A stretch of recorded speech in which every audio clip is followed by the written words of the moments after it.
오늘 새벽 미 연준은요, FOMC를 통해서 시장의 예상대로 기준금리를 0.25%포인트 인하를 했습니다. 그리고 오늘 리플과 관련된 첫 ETF가 뉴욕 증권거래소에서 거래를 시작했죠. 이 두 가지 사건은요, 단순한 뉴스가 아니고요. 저 역시 7월 7일에 3,121원에 리플을 매수한 투자자로서 오늘 새벽 발표는요, 제 자산과 믿음에 대한 중요한 변곡점이었다고 할 수가 있겠습니다. 이제 오후 2시가 넘어가고 있는데요. 오전 내내 쏟아진 수많은 뉴스들 속에서 이 두 사건이 왜 중요하고 어떻게 연결되면서 그래서 우리가 무엇을 해야 하는지 이 사실에 기반하여 알기 쉽게 설명해 드리도록 하겠습니다. 5%의 돈이 되는 정보 지금 바로 시작하겠습니다. 5%입니다. 먼저 오늘 새벽에 있었던 FOMC 발표부터 자세히 짚어보도록 하겠는데요. 미 연준은 기준금리를 4.25%에서 4.5% 사이로 0.25%포인트 내린다고 발표를 했습니다. 제롬 파월 연준 의장은요, 기자회견에서 최근 일자리가 줄어드는 조짐 등을 고려한 결정이라고 밝혔는데요. 자, 여기서 질문 하나 드리도록 하겠습니다. 자, 이게 어차피 시장이 예상했던 결과인데요. 이게 과연 그렇게 대단한 호재일까요? 네, 여러분들. 이거 굉장히 중요합니다. 이번 결정은요, 작년부터 계속 금리를 올리던 흐름을 끝내고요. 이제부터는 시장에 돈을 풀기 시작하겠다는 공식적인 신호로 볼 수가 있습니다. 특히 파월 의장은요, 상황을 봐서 금리를 더 내릴 수도 있다는 식으로 말하면서 시장이 기대했던 것보다 더 부드러운 태도를 보여줬습니다. 결론적으로 그동안 시장에 돈이 돌지 못하게 막고 있던 중앙은행이요, 드디어 수도꼭지를 다시 여는 방향으로 방향을 잡았다는 점에서 오늘 금리 인하 결정은 매우 중요한 의미를 가지고 있습니다. 자, 다음은 리플 소식인데요. 오늘 렉스 오스프리라는 회사의 리플 ETF가요, 뉴욕 증권거래소에 상장되어서 거래를 시작을 했습니다. 그렇다면 여러분, 이 뉴스는 우리가 기다리던 진짜 현물 ETF 승인이라고 볼 수가 있을까요? 이것 좀 정확히 짚고 넘어가야 하는데요. 이번에 상장된 상품은요, 우리가 흔히 말하는 현물 ETF와는 성격이 좀 다르다고 볼 수가 있습니다. 비트코인 현물 ETF는요, 미국 정부의 아주 까다로운 심사를 통과해야 하고 회사가 진짜 비트코인을 사서 보관을 해야 되죠. 하지만 이번 리플 ETF는요, 정부의 반대만 없으면 출시가 가능한 조금 더 간단한 방식인 셈이죠. 회사가 진짜 리플을 직접 사지 않을 수도 있다는 뜻입니다. 그렇다면 진짜도 아닌데 이번 상장이 과연 큰 의미가 있는 걸까요? 이것은 매우 중요한 첫걸음이라고 할 수가 있겠는데요. 리플이 뉴욕 증권거래소라는 진짜 금융회사들의 세상에 진입한 첫 번째 사건이라는 점에서 의미가 매우 큰 셈이고요. 이는 아주 큰 돈을 굴리는 기관 투자자들이 걱정 없이 리플에 투자를 할 수 있는 합법적인 길이 처음으로 열렸다는 뜻입니다. 그렇다면 이 금리 인하와 리플의 첫 ETF 상장이라는 두 사건이요, 같은 날 일어난 것은 시장에 어떤 영향을 미칠까요? 첫 번째로 시장에 돈이 풀리고요, 투자 분위기가 좋아진다는 점입니다. 중앙은행이 금리를 내린다는 것은요, 시장에 돈이 더 많이 풀린다는 신호가 되겠고요. 이렇게 풀린 돈은 오늘 상장된 리플 ETF와 같은 새로운 투자 상품으로 들어와서 가격을 올리는데도 도움을 줄 수 있게 되는 겁니다. 두 번째로는 큰손 투자자들이 들어오기 시작한다는 거죠. 큰손 투자자들이 암호화폐 시장에 들어오기 위해서는요, 크게 두 가지 조건이 필요했었는데요. 첫 번째로 나라 전체의 큰 경제 상황이 안정되는 것, 두 번째로 믿을 수 있는 투자 상품이 있다는 것. 오늘 이 두 가지 조건이요, 동시에 해결이 된 셈입니다. 그렇다면 앞으로의 시장을 어떻게 봐야 할까요?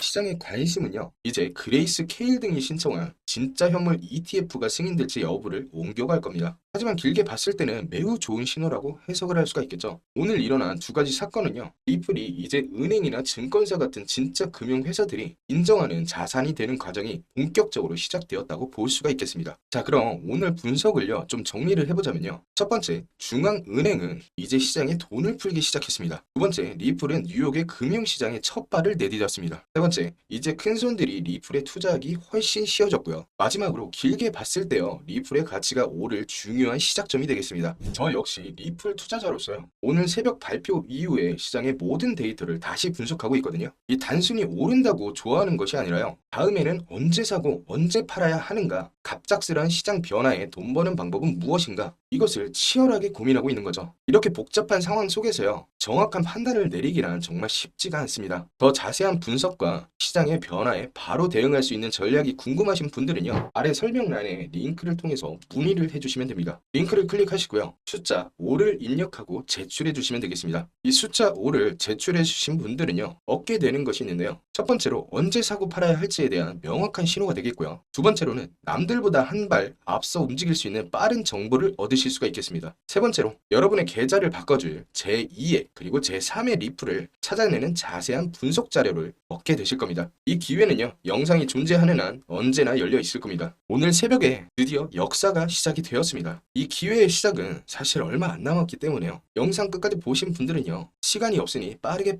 숫자 5라고 남겨주시길 바라겠습니다. 영상은 여기서 좀 마무리를 하도록 하고요. 오늘 정보가 유익하셨다면 구독과 좋아요 꼭 부탁드리고요. 다음 영상에서는 더 돈이 되는 정보로 돌아오도록 하겠습니다. 지금까지 오프로였습니다. 오늘도 고생하셨습니다.